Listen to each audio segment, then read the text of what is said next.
भारतीय संविधान की उद्देशिका। हम इस उद्देशिका को इसकी प्रस्तावना भी कहेंगे, हम जिसका अंग्रेजी मीनिंग है प्रियम्बल। भारतीय संविधान की प्रस्तावना को हम भारतीय संविधान की आत्मा कहते हैं। भारतीय संविधान में की प्रस्तावना में निहित हम भारत के लोग से तात्पर्य भारत की जनता से है, क्योंकि भारतीय संविधान में निहित प्रस्तावना का जो अंतिम शक्ति है भारतीय जनता में निहित की गई है। प्रस्तावना में निहित संपूर्ण प्रभु संपन्न से तात्पर्य है कि भारत किसी आंतरिक या बाहरी शक्ति से स्वतंत्र है, तथा समाजवादी से तात्पर्य है कि समाज समता मूलक समाज पर बल दिया गया है, अर्थात अमीर और गरीबी की जो खाई है उसे कम करने पर बल दिया गया है। पंथ निरपेक्षता से तात्पर्य है भारत में सभी पंथों के साथ में राज्य के द्वारा कोई भेदभाव नहीं किया जाएगा, अर्थात धर्मनिरपेक्षता पर बल दिया जाएगा। लोकतांत्रिक गणराज्य से तात्पर्य है कि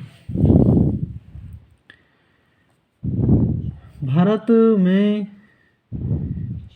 जो शासन है जनता द्वारा चुने हुए प्रतिनिधियों द्वारा चला जाता है, इसलिए भारतीय संविधान में लोकतंत्र शब्द को भी शामिल किया गया है। और गणराज्य से तात्पर्य है हमारे देश का राष्ट्राध्यक्ष या राज्याध्यक्ष वंशानुगत नौकर निर्वाचित होता है। इसलिए ये सब प्रस्तावना में निहित इन मूल शब्दों का सभी को ध्यान रखना है।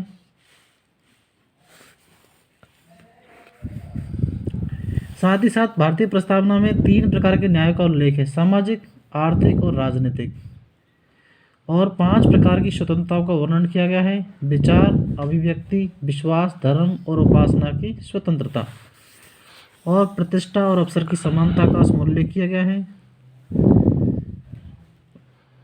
और व्यक्ति की गरिमा और राष्ट्र की एकता और अखंडता पर बल दिया गया है।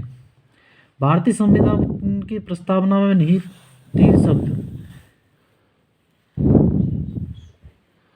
समाजवादी, पंथ निरपेक्षता और राष्ट्र की एकता और अखंडता, इन 3 शब्दों को 42वां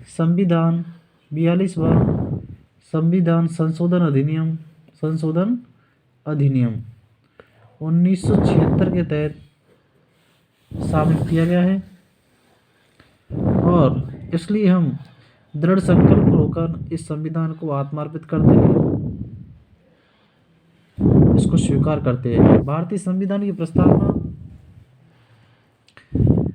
को इसके अगर प्रारूप की बात करें तो 13 दिसंबर 1946 को पंडित जवाहरलाल नेहरू ने उद्देश्य प्रस्ताव के रूप में संविधान सभा में रखा था, और वही उद्देश्य प्रस्ताव आज भारतीय संविधान की प्रस्तावना कहा जाता है, अर्थात उद्देशिका कहा जाता है, जिसे एक समय के साथ हमारे सर्वोच्च न्यायालय ने तथा डॉक्टर राजीव भार्गव ने इसे भारतीय संविधान की आत्मा कहा है।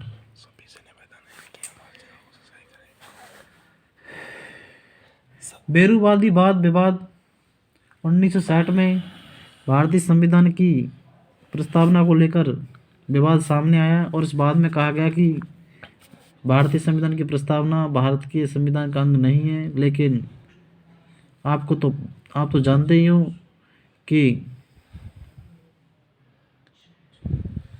केशवानंद भारतीवाद में सुप्रीम कोर्ट ने कहा कि भारतीय संविधान की प्रस्तावना भारतीय संविधान का अंग है।